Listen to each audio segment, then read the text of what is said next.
आइए एक बार पुनः आप सभी का स्वागत है, वंदन है, अभिनंदन है। सभी दर्शकों श्रोताओं को जय हिंद, जय भारत, जय विश्व ब्राह्मण समाज। आइए आज हम एक और विषय पर चर्चा करते हैं, महत्वपूर्ण विषय पर जो समाज के लिए बहुत उपयोगी है। लेकिन उसके पहले कुछ बातें बताना चाहूँगा कि गायत्री साधक तपोनिष्ठ वेदमूर्ति पंडित श्री राम शर्माचार्य जी ने फिर 1926 में अखंड ज्योति प्रज्वलित करके गायत्री साधना आरंभ की और उन्होंने 24 महापुरुष चरण करने के बाद अखिल विश्व गायत्री परिवार की स्थापना की। उसके लिए उन्होंने एक 100 सूत्र की योजना बनाई जिसे युग निर्माण योजना कहा गया। और उनका ये मानना है या मानना था कि अगर मनुष्य की सोच बदल जाए, मनुष्य के विचारों में परिवर्तन आ जाए तो पूरे विश्व में स्वर्गीय वातावरण बन सकता है और पूरे मानव में देवत्व का उदय हो सकता है। तो मानव में देवत्व का उदय और धरती में स्वर्ग का अवतरण, इसी उद्देश्य को लेकर के उन्होंने लगभग 3200 पुस्तकें लिखी। जितने भी आर्ष ग्रंथ है सबका उन्होंने भाष्य किया, प्रज्ञा पुराण ग्रंथ की रचना की। आज उसका मुख्यालय हरिद्वार में है। पूरे देश विदेश में लगभग 24 करोड़ कार्यकर्ता उनके इस विचार क्रांति अभियान में लगे हुए हैं और धरती में स्वर्ग का अवतरण, देवत्व, मानव में देवत्व का उदय के विषय पर प्राणपण से जुटे हुए हैं। इसी परिप्रेक्ष्य में सन 2010 में विश्व रत्न पंडित शीतला प्रसाद त्रिपाठी जी ने विश्व सब ब्राह्मण समाज की स्थापना की। इसका मुख्यालय जबलपुर में है। उन्होंने 40 सूत्र की एक योजना बनाई। विश्व सब ब्राह्मण समाज का मानना है कि पूरे विश्व में एक ही जाति है मानव और एक ही धर्म है मानवता। तो मानव और मानवता, इन्हीं दो बिंदुओं को लेकर के 40 सूत्रों के माध्यम से पूरे देश विदेश में लगभग हजारों कार्यकर्ता इसी मुहिम में जुटे हुए हैं, यथासंभव अपना योगदान दे रहे हैं। इसी तारतम्य में सन 2020 में डॉक्टर राधेश्याम शर्मा जी ने लोक संचेतना फाउंडेशन ट्रस्ट का गठन किया जिसका मुख्यालय अयोध्या में है। लोक संचेतना फाउंडेशन ट्रस्ट का उद्देश्य है कि प्रत्येक व्यक्ति सुसंस्कारित हो, प्रत्येक व्यक्ति का व्यक्तित्व परिष्कृत हो, प्रत्येक परिवार सुसंस्कृत हो, प्रत्येक समाज सभ्य बने, जिससे भारत पुनः जगत गुरु बने, पूरे विश्व का मार्गदर्शन करे और विश्व का कल्याण हो। इसी उद्देश्य को लेकर के पूरा चरण बनाया गया है। इस चरण में आपको हर वो जानकारी समय समय पर उपलब्ध कराई जाती रहेगी जो हमारे लिए, आपके लिए, सबके लिए उपयोगी होगी, जिससे हमारा शरीर स्वस्थ रहे, मन स्वच्छ रहे, भावनाएं पवित्र हों, कर्म उत्कृष्ट हों, हमारे अंदर ईमानदारी, जिम्मेदारी, समझदारी, बहादुरी आवे, जीवन जीने की कला आवे, हम लोग बिना किसी टेंशन तनाव के शुद्ध सात्विक जीवन व्यतीत कर सकें और समाज को दिशा दे सकें। और इसी तरह करते करते हम भारत को पुनः विश्वगुरु बनावें, क्योंकि भारतीय संस्कृति सदा यही कहती है कि वसुधैव कुटुंबकम। तो इसी भावना को लेकर के लोक संचेतना फाउंडेशन ट्रस्ट भी, लोक संचेतना फाउंडेशन ट्रस्ट के सैकड़ों सदस्य पूरे देश में कार्य कर रहे हैं। आपको इस चरण के माध्यम से नई नई कविताएं, नए नए आलेख, नए नए विचार, समसामयिक घटनाओं पर तार्किक समीक्षा, मोटिवेशनल प्रोग्राम आदि उपलब्ध कराए जाते रहेंगे। विभिन्न साधना पद्धतियाँ, धर्म क्या है, ज्योतिष क्या है, धर्म और विज्ञान का समन्वय कैसे हो, धर्म और राजनीति का समन्वय कैसे हो, राजनीति से प्राधिकरण कैसे खत्म हो, राजनीतिक शुद्धता कैसे आए, पूरे विश्व में कल्याण कैसे हो, आतंकवाद का सफाया कैसे हो, नक्सलवाद का सफाया कैसे हो, आदि आदि बातों पर कई तरह के तर्क वितर्क समीक्षाएँ आपके सामने प्रस्तुत की जाएंगी। तो आपसे अनुरोध है कि आप इस चैनल को लाइक करें, सब्सक्राइब करें, फॉरवर्ड करें, अधिक से अधिक देखें और लोगों को दिखाएं। और अगर आपके कुछ अमूल्य सुझाव हों तो उन्हें आप कमेंट बॉक्स में दें ताकि हम इस चैनल को और अधिक उपयोगी बना सकें। इसके अलावा अगर आप धरातल में जुड़ करके, हमारे साथ जुड़ करके धरातल में कुछ काम करना चाहते हैं, अर्थात आप अखिल विश्व गायत्री परिवार या विश्व सब ब्राह्मण समाज या लोक संचेतना फाउंडेशन ट्रस्ट के सदस्य बन करके धरातल में कुछ काम करना चाहते हैं, तो आइए आपका स्वागत है। 9424192318 में आप संपर्क कर सकते हैं। अगर आप कोई संस्था चलाते हैं, जिला स्तर की संस्था है, प्रदेश स्तर की संस्था है, राष्ट्र स्तर की संस्था है, पंजीकृत है या अपंजीकृत है, अगर कोई भी आप ऐसे संस्था चला रहे हैं जो कि राष्ट्र के हित में हो, चाहे वो साहित्य के संबंध में हो, सांस्कृतिक के संबंध में हो, चाहे समाज उत्थान के संबंध में हो, चाहे वो स्वास्थ्य के संबंध में हो, चिकित्सा के संबंध में हो, चाहे वो पर्यावरण के संबंध में हो, आप चाहें तो इससे संबद्धता ले सकते हैं। अभी एक हिंदी प्रचारणी सभा प्रेरणा हिंदी प्रचारणी सभा है जिसके संस्थापक संगम त्रिपाठी, जिसका मुख्यालय जबलपुर में है, उन्होंने हमसे संबद्धता प्राप्त की है। एक सशक्त हस्ताक्षर करके संस्था है, साहित्यिक संस्था मध्य प्रदेश की, उन्होंने भी हमसे संबद्धता ली है। इसी तरह से एक नर्मदा स्वास्थ्य सेवा समिति है अनूपपुर जिला मध्य प्रदेश की, उन्होंने हमसे बात की है संबद्धता लेने के लिए। एक शनि धाम अमौदा, ये डिंडोरी, अनूपपुर, शहडोल और उमरिया चारों जिला के बीच में एक क्षेत्र है अमौदा करके, वहाँ पर शनि मंदिर है, वहाँ पर सामाजिक कार्य होते हैं, उन्होंने हमसे समझता के लिए चर्चा की है। इसी तरह बनारस की एक ज्योतिषाचार्य हैं पंडित के शास्त्री, उन्होंने भी अपनी एक संस्था है, उनकी अखिल भारतीय स्तर की संस्था है ज्योतिष अनुसंधान केंद्र, उसकी भी संबद्धता से उन्होंने चर्चा की है।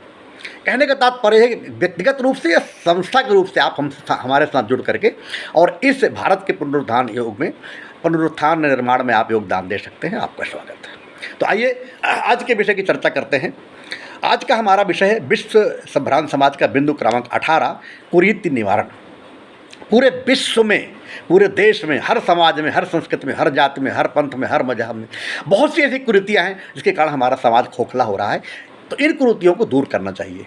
कुछ कुरीतियाँ कुछ दूर हुई भी है, कुछ लोगों ने पहले प्रयास भी किया है, लेकिन फिर भी बहुत भी हैं, बहुत कुरीतियाँ भी बाकी हैं। उस पर ही एक छोटा सा एक दर्शन है। तो कुरीतियाँ दूर करने पर कुछ कुरीतियों को लेकर के हमने एक कविता बनाई है, वो आपके सामने पेश है कि विश्व एक परिवार हमारा, घर वसुंधरा सारी है, चाहे अनचाहे सुख दुख में सबकी साझेदारी है। विश्व एक परिवार हमारा, घर वसुंधरा सारी है, चाहे अनचाहे सुख दुख में सबकी भागीदारी है। जितनी बड़ी सृष्टि है सारी, उतनी बड़ी समस्याएं और रीति रिवाजों में घुस बैठी रूढ़िवादी परंपराएं। जितनी बड़ी सृष्टि है सारी, उतनी बड़ी समस्याएं रीति रिवाजों में घुस बैठी रूढ़िवादी परंपराएं। देखिए कौन सी कुरीति। एक तो सबसे बड़ी कुरीति है दहेज, कि इस दहेज ने जला दिया है कितनी क्यारी फुलवारी, करवट बदल बदल कर जागी कितनी आशा सुकुमारी। इस दहेज ने जला दिया है कितनी क्यारी फुलवारी, करवट बदल बदल कर जागी कितनी आशा सुकुमारी। दूसरी कुरीति, कहीं कहीं तो महिलाओं को केवल भोग्या बना दिया, बच्चे जनने की मशीन है ऐसा लेबल लगा दिया। कहीं कहीं तो महिलाओं को केवल भोग्या बना दिया, बच्चे जनने की मशीन है ऐसा लेबल लगा दिया। और भी कुरीति देखिए कि बुर्के के पीछे नारी को घुट घुट कर जीना पड़ता, बहुविवाह से बहुप्रजनन से गमे घूंट पीना पड़ता।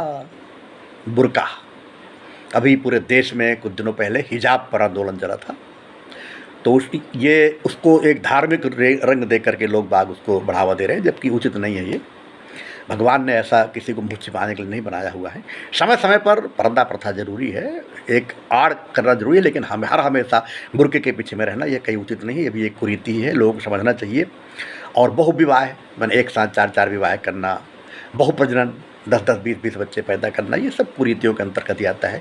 किसी भी समाज में हो, किसी भी पंथ में हो, जाति में हो, मजहब में हो, किसी जाति पंथ मजहब की बात नहीं है, लेकिन एक सामान्य ये कुरीतियाँ हैं, उस पर चर्चा है कि बुर्के के पीछे नारी को घुट घुट कर जीना पड़ता, बहुविवाह से बहुप्रजनन से गमे घूंट पीना पड़ता। कभी कभी तो इस बुर्के में आतंकी छिप जाते हैं, लोकतंत्र की हत्या कर भीषण उत्पात मचाते हैं। कई ऐसी घटनाएं हो चुकी हैं पूरे देश में, पूरे विदेश में भी, कि लोग बुर्के की आड़ में आतंकी या कोई भी मतलब अपराधी तत्व घुस जाते हैं।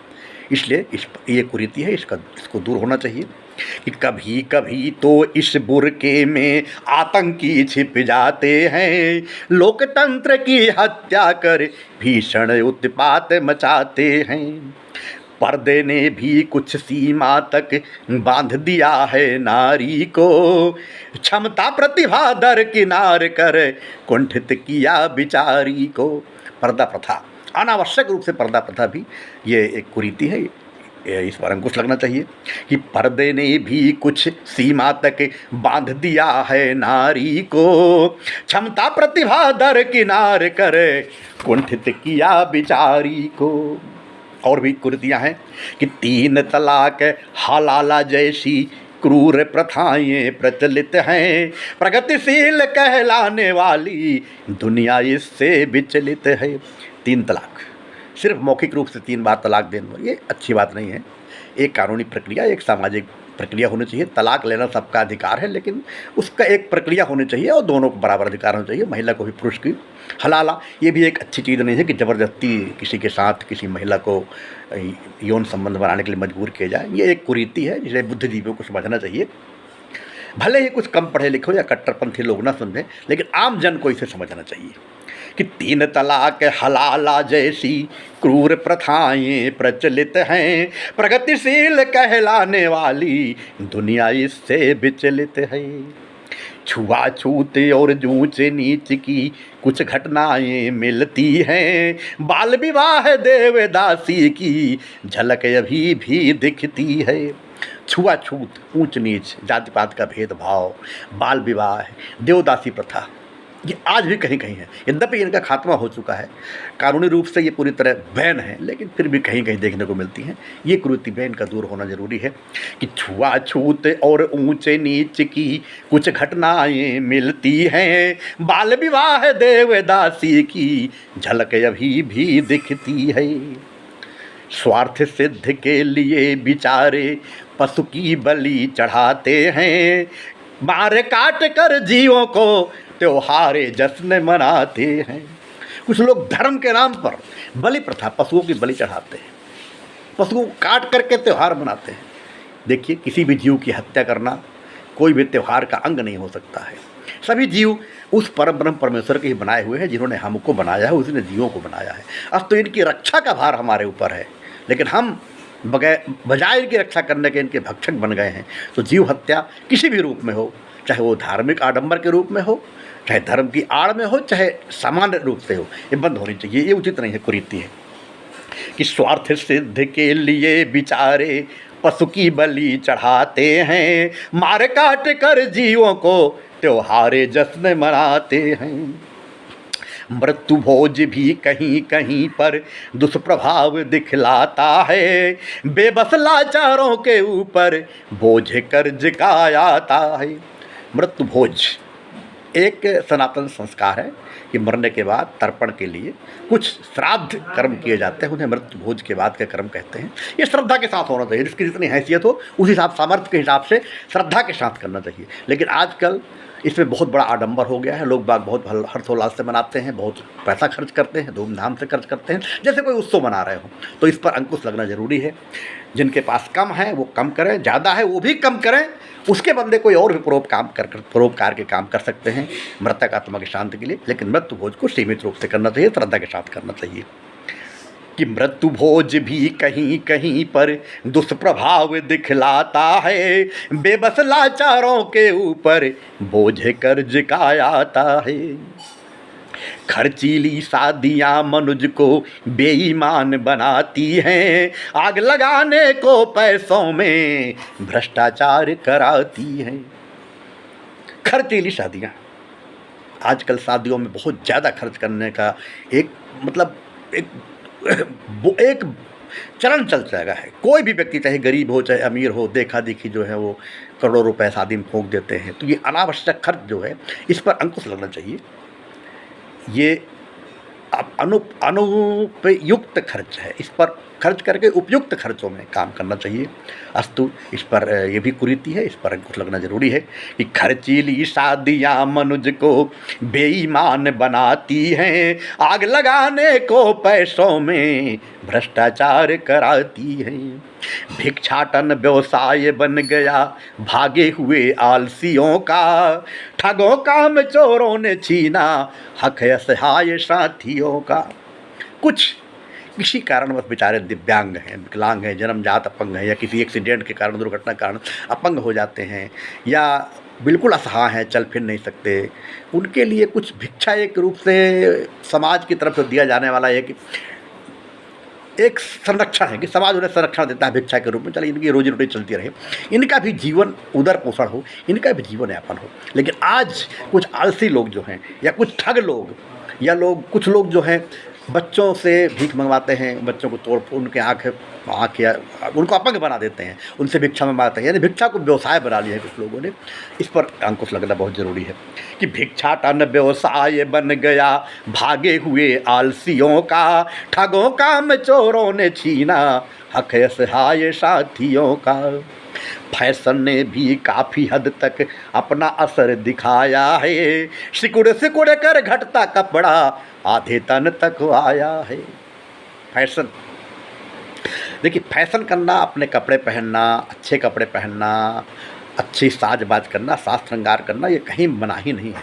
लेकिन ऐसे कपड़े पहनना फैशन का नाम से जिससे अपना आधा अंग दिखे, अपनी भारतीय संस्कृति, सनातन संस्कृति, सभ्यता में कलंक जैसा धब्बा दिखे, इस पर अंकुश लगना चाहिए कि फैशन ने भी काफ़ी हद तक अपना असर दिखाया है, सिकुड़ सिकुड़ कर घटता कपड़ा आधे तन तक आया है।